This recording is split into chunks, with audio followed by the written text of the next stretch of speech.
네, 안녕하세요. 주식놀이터 김전입니다. 지난 영상이었던 선물과 옵션, 오늘은 그 2편입니다. 369. 아니, 왜 갑자기 369 게임을 하냐고요? 3월, 6월, 9월, 12월의 둘째 주 목요일은요, 바로 내 마녀의 날입니다. 마녀의 날이라니 당황하셨나요?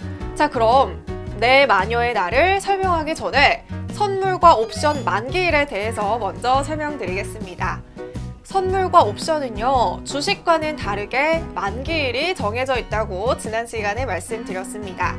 주식은 내가 매수를 하고 별 문제가 없으면 몇 년이고 몇십 년이고 쭉 가지고 있을 수 있지만요, 선물과 옵션처럼 파생 상품은 만기가 정해져 있습니다.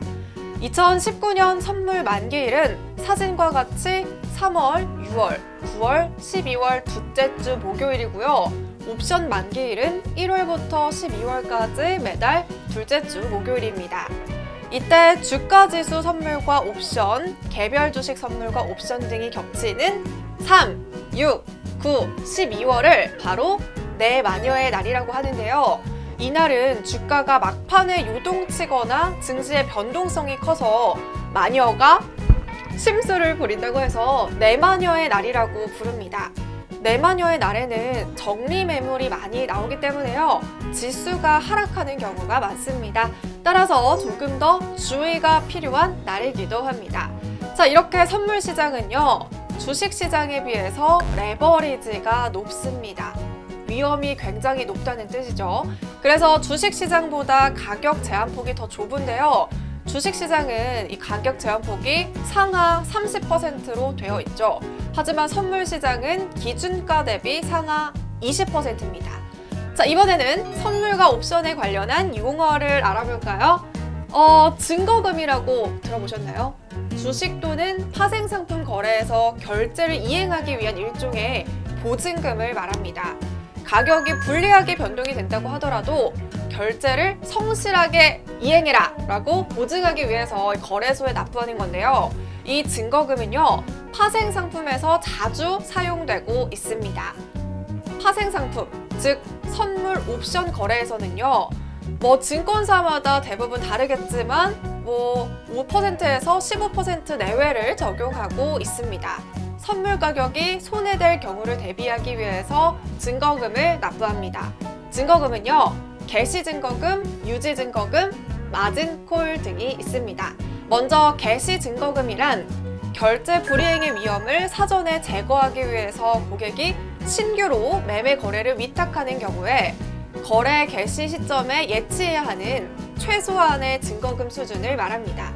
전체 약정 대금의 15% 최소 1,000만 원으로 되어 있습니다.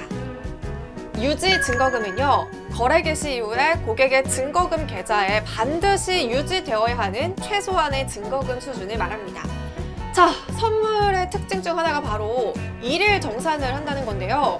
내가 선물을 매수하고 주가가 올라가면 매일매일 일일 정산을 통해서 내 통장에 바로바로 수익금이 들어옵니다.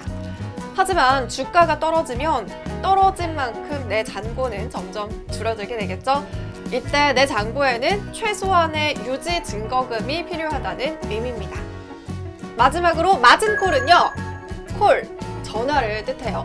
이 증거금 때문에 전화를 받는 건데요. 앞서 설명한 것과 같이 선물의 주가가 떨어져서 잔고가 점점 줄고 유지 증거금이 남아있지 않는 상태가 되면요, 증권사에서 어떻게 알고 전화가 와요.